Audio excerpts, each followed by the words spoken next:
So we're back to kind of presentations from the HPO staff for the afternoon. So first up will be Brian McCarthy. I mentioned this already in relation to the system that Brian and his team in the IT section, the IT unit have developed around developing a HSE payment platform for waiting list procedures. So as I say, this is the first time this has been done within the HSE. For SafetyNet, we had the VHI administering the arrangement on our behalf. So a lot of thanks to Brian and his team for the work on this. Next up then will be a costing update from Mary Phelan. So she'll cover everything that's been happening in the costing field for the last 2 years. Fiacre Bain will then deal with the ABF price list and pricing framework that I mentioned in my presentation. And we'll finish off then with Jackie Curley, who will keep you up to date on the hype developments over the last period. So without further ado, I'll ask Brian to take us through the payment platform.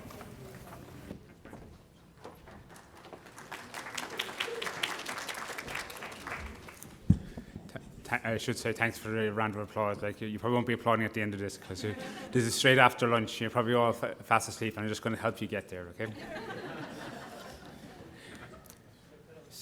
So anyway, as Brian said, like we've been working on this system. We're doing an awful lot of work on this system, developing a HSE payment platform for the purchase of waiting list procedures. It's a big name. It's a very important thing we've developed. You know, kind of, it's going to work very, very well for us going forward. It is a new departure. We do need it, and it is part of kind of the whole area of commissioning that we're looking at as well. So just to give you kind of an agenda, like we're going to start off and just speak about an overview of the system and just talk about what's the different components of the system. And then going to speak to you about some of the components, the UAN system, which is the first step in the process, how we get the patients into the system. The claims system is then how we're going to get the claims for the patients processed. And the claims management system, how we then process the claims when they come in from the actual hospitals themselves. So just by way of an overview, I mean, the Department of Health and the HSE, and they've funded a program called Access to Care. And Access to Care is designed to address waiting lists in public hospitals. So the idea of this is trying to tackle those waiting lists we hear about all the time, the large waiting lists for inpatients and day cases. So the aim is to utilise private hospital capacity to address the waiting list patients. Now, we started doing this kind of a little while ago, but obviously COVID has taken over as well. So SafetyNet has been really, we've been using the private hospitals for SafetyNet. But now that SafetyNet is kind of allegedly coming to an end, we're now starting this, and it's starting from tomorrow. This is complementary to the National Treatment Purchase Fund, and I'll make that clearer now later on in the slides, but this is complementary to the National Treatment Purchase Fund. This is not an alternative to the National Treatment Purchase Fund. This is complementary to it, and it's funded to this Access to Care Fund itself. So the idea here is that patients are identified in the public hospitals from their waiting lists. So the public hospitals know their waiting lists. They submit them centrally. We'll have access to that, and we'll identify the patients from the waiting lists. Patients are referred if they're clinically suitable. There's a variety of reasons why it may not be appropriate for a patient to be referred to a private hospital. So one of the questions they're asked is this patient clinically suitable? The ones who are referred are going to be the longest waiters. The instructions, the procedures for this are that you deal with the longest waiters, and the aim here is to try and address the people who are longest waiting on the waiting lists, with the aim of trying to get everybody down to less than 12 months. And the patients are referred for a specific procedure. There's a reason, a specific thing that they're on the waiting list for, so we're sending them over to the private hospitals to get that done. So if they need to get their hip done, if they need to get an eye operation, they're being sent over, and we're calling this thing a product. This is a collaborative effort. We have colleagues from acute hospitals, acute strategy, HBS finance. We have EY working on this, and HPO. Can I take an opportunity to thank specific people who are involved? Kevin Finnan, who's in the audience, I won't ask him to stand up and take applause, but Kevin Finnan, who's here as well. Pavel, who works with us, he's done a pile of work on this. I think he's getting to the point where he's now refusing to take my phone calls. I bring him so often on this. Phil, who's at home at the moment, who's done a pile of work on this as well, and it's very hard to kind of explain in 20 minutes how much work everybody has done on this. Fiacre, who's in the audience, who's made sure that we stayed on the straight and narrow in terms of data protection. Joe and Shane, who've done other parts of this, they've done piles of work on this. And once again, I can't really describe it all. And Brian, who's also kept us all going as well on this, Brian Dunham as well. So I really do need to say thank you to all those people. So the central idea of this is that we have this concept of products. So we have, in the Access to Care program, we've identified 650 procedures. How we did this is we took the waiting list at one point for the inpatients and day cases, and we removed from that waiting list the stuff that the NTPF is doing, right? So the stuff that will be tendered by the NTPF, we took those off, and we ended up with about 650 procedures. And then our colleagues in HSE Acutes, what they did is they went and did a national public procurement process on those products. And they went out to the hospitals and they said to the private hospitals, give us a price, tell us how much it would cost to do the hip, how much it would cost to do the eye operation. Give us a price. And so they all came back and they said, we'll do it for adults for this, and for children for this, we'll do it for this hospital for this much. So there's all kinds of different variations, but we got a whole pile of prices. And each one of those tenders were then evaluated and based on a kind of predetermined criteria we had, and there's various kind of measures we used on the tenders. And we came back then with 806 products. And these products, I mean, there's obviously more than the 650 procedures, and we were scratching our heads wondering about that, but really what the difference was is that we had a version of the procedure for adults and a version of the procedure for children. We had a version of procedure for inpatients and a version of the procedure for day cases. So they were kind of split up, so the 650 became 806 products. Central to this concept is this whole idea of a unique authorization number, and we're using this unique authorization number to actually identify patients that are referred to the private hospital system. So this is very similar, where people are aware of this concept, to the concept in NTPF called a CAN. So what we're doing is when we refer to patients, we give them a unique authorization number. When they go into the private hospitals, we ask for their documentation to include the unique authorization number. And so when we get the claim back, we have the same unique authorization number. So each patient gets one of these when they're sent to the private hospital. The UAN refers to a single product. So they're not being sent for a whole pile of different things. The UAN stands for a single product. And if for some reason they need to get a second procedure, if like they're treated for this and they say, well, look, really you need to have this done as well, it has to go back to the public hospital, and they will get another UAN if the public hospital decides that's appropriate. And so it's every UAN is, every referral is for one UAN. If a patient is referred twice, they get two UANs.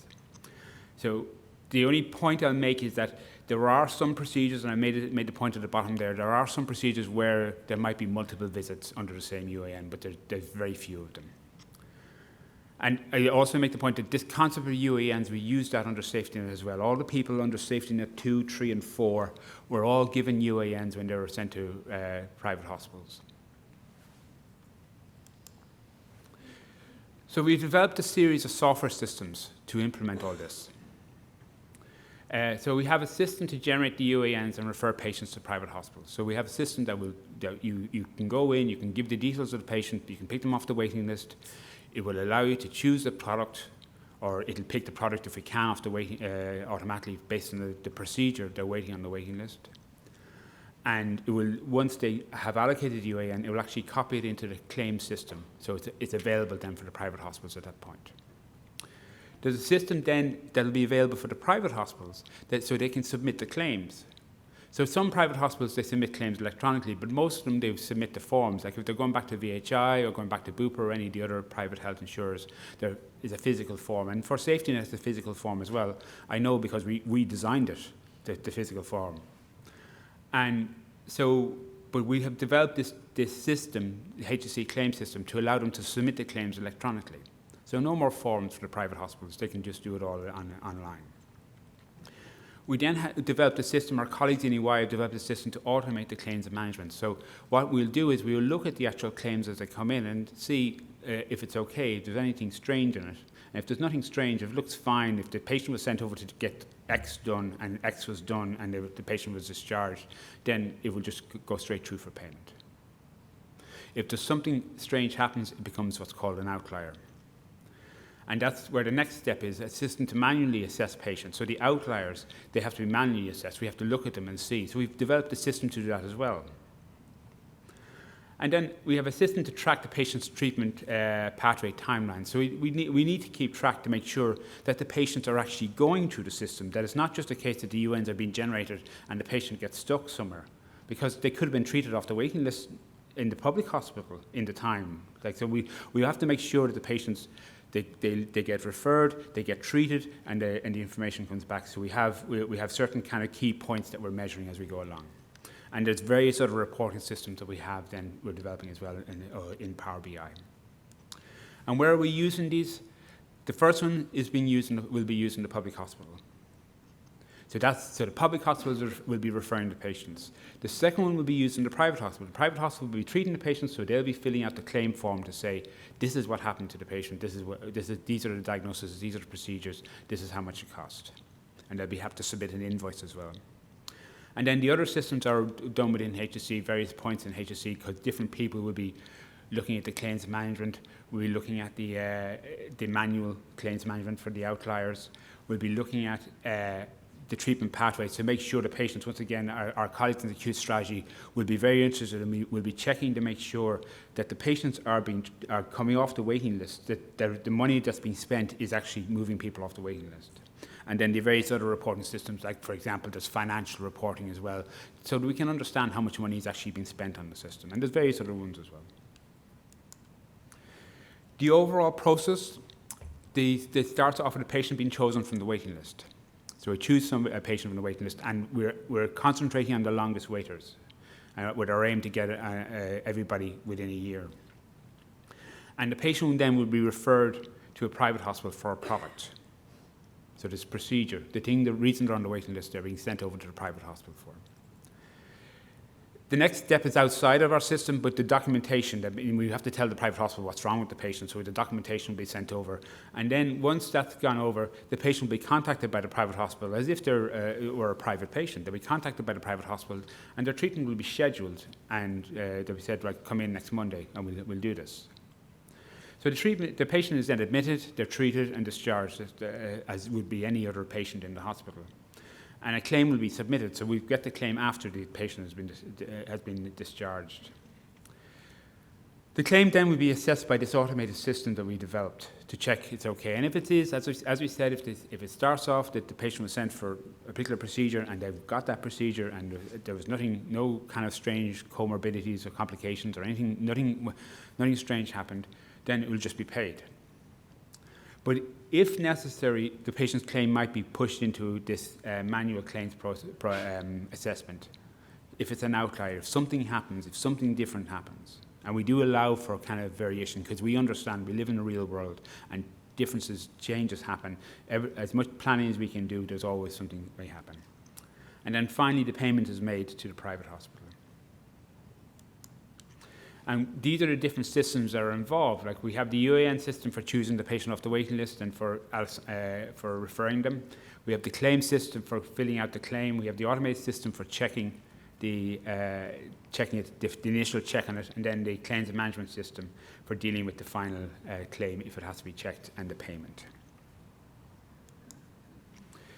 So just some key features. I mean, we've designed the system. Both systems are simple to use web-based applications. What we want to do is we want people to be able to use these, but while we're always delighted to talk to users, we don't really want to get a load of phone calls about how to use it. So we've made it as simple as possible.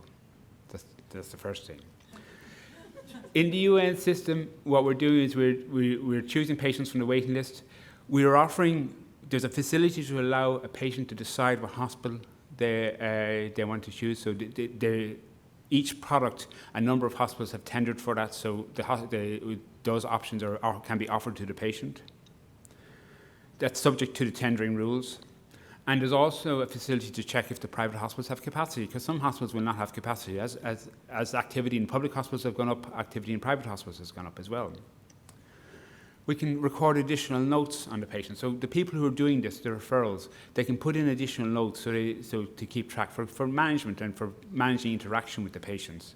And we can, very importantly, we're able to record when the patient's documentation is sent. We're not recording the documentation itself, but we're recording the date it's sent, because that's an important milestone in the process for a patient.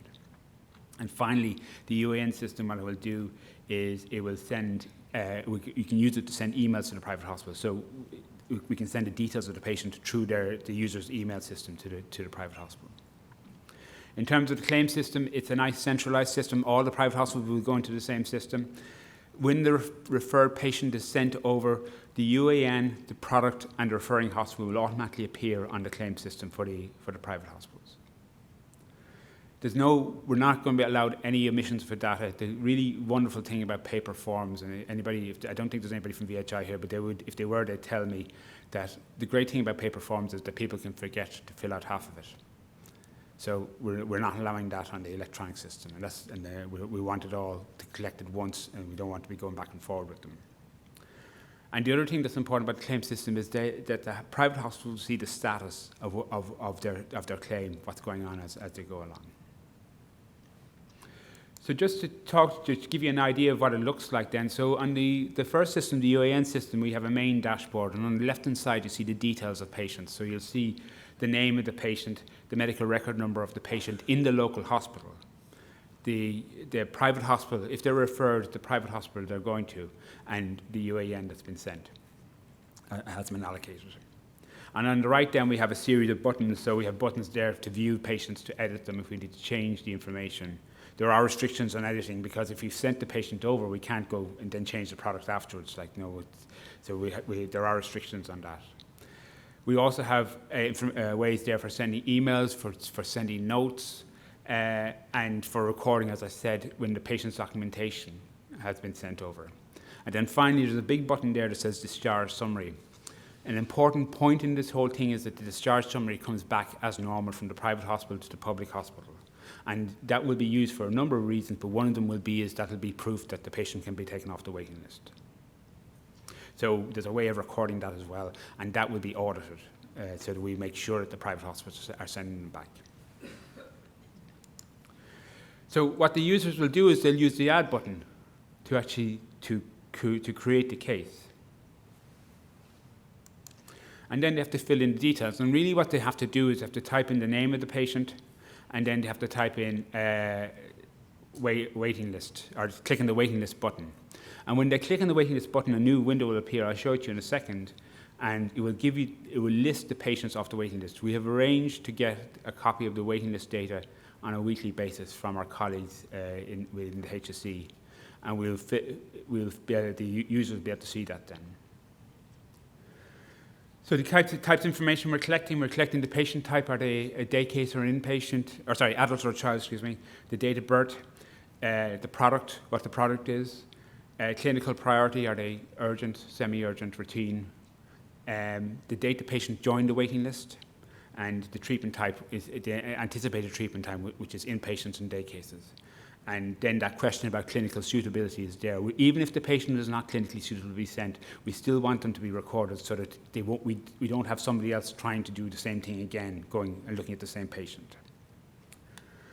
And so when you click on the waiting list, the list of patients come off the waiting list and show it. And they're ordered by procedure and then how long they are. So if you look at the first three, they're all for the same procedure, administration of something. And then it says the number of days. The first person is 63 days, the next person is 42 days, the next person is 1 day. And the aim, what the hospitals will be instructed to do, will be to actually look at the longest waiters first. And then, as I said to you, once it's decided the patient is clinically suitable, the options for the hospitals are shown, and we ask the patient which ones would they like to go to. And generally they'll just want to go to all of them because they want to get off the waiting list. But there might be reasons why they don't want to go to particular hospitals. And then we'll also check with the private hospitals to see do they have capacity. So, and it'll be the people in the public hospitals who are doing this. When I say we as a HSE will be doing this. And once we have a yes and a yes in both columns, once we have a match in both columns, then a UAN can be allocated. And we just hit save, and it creates it, and it's done. And you see a button at the bottom there that allows us to record patient contact details. That's an optional step, but we can record patient contact details, and where they're recorded, they will be included in any email that's sent as well, so they can go over to the private hospital, so the private hospital then will just be able to contact the patient directly. On the claim system, what we have is once again, information on the left and the right. On the left-hand side, we have the UAN, the medical record number of the patient on in the local hospital. I probably should have asked you what these different coloured lights mean, but anyway. But there's a flashing one now. We'll start using it. Okay, very good. I'll try and speed up now in a second. So the other thing we have here is we're making it easier for people to record when the patient is admitted and discharged, right? Because there's a button there that says today. So you just click on it that the patient was admitted today. Clicking on it, the patient was discharged today. There's also, we need to record for reporting purposes what wards they're using in the hospitals. So that's what the wards button is there. We also have then our way to, we click on open to actually start filling out the claims, and the other ones, invoice, they're all parts of the actual process of submission as well. And the file receive, we were asking the private hospitals to record when they actually got the documentation as well, because that's another step. There's different parts in the claim form. Anybody who's anyway familiar with the claim forms of private hospitals will look at this and say, oh, they just copied the private hospitals, which we did. The private insurers, rather, which we did. So we have a hospital admin section to deal with the admin and demographics of the hospital. We have diagnosis and procedures. We're just recording them. We're not coding them. We're just recording them as free text. We have a finance section that deals with what the patient was sent over for, how much it was expected under the tender to cost, and then, if there was a change, they can be entered there. So in other words, in that case, maybe the hospital decided, well, actually it cost 2,000 instead of 1,617 euros. Maybe it cost 2,000. And that can happen. We're allowing for that. But if they do that, we need to know in the additional information why. We then have a claim management system then to look at this stuff. So most of them will go through. If nothing changes, if there's no change in the amount or anything like that, they'll just go through. It'll be fine, it'll be paid. Because that's the hospital has tendered and said they'll do it for this. We've accepted the tender, so there's no issue, right? But if something changes, if there's something unusual about it, it has to go into the management system. And so then we have this system to look at that, and we can approve or dispute something. And so people can look at the information and look at the actual claim. If you click and view it, it'll look at the claim itself, and they can either approve or dispute the claim. So just in summary then, the overall process can be simplified as, and I'm looking at those 8 words or 9 words and thinking, well, I didn't do a very good job of simplifying that, but anyway, we select the patients, refer them, schedule them, admit them, treat them, discharge them, claim, adjudicate, and reimburse. That is what the process is, right? And it's very easy to say it like that, but there's a pile of work, and I can't overemphasize how much work my colleagues have had to put into the system. There are 4 pieces of software, as I said: the UAN system for referring the patients, the claim system for getting the claims, the automated system for checking the claims, and then the manual claims process for the outliers. And it is really an end-to-end complete system, managing everything from patient's referral to reimbursement. Thank you. Can I just make one final point? I should have said at the start. Do you see these little badges? There's a box outside for those badges. So can people remember to put the badges into the box when on their way out the door, please? Thanks.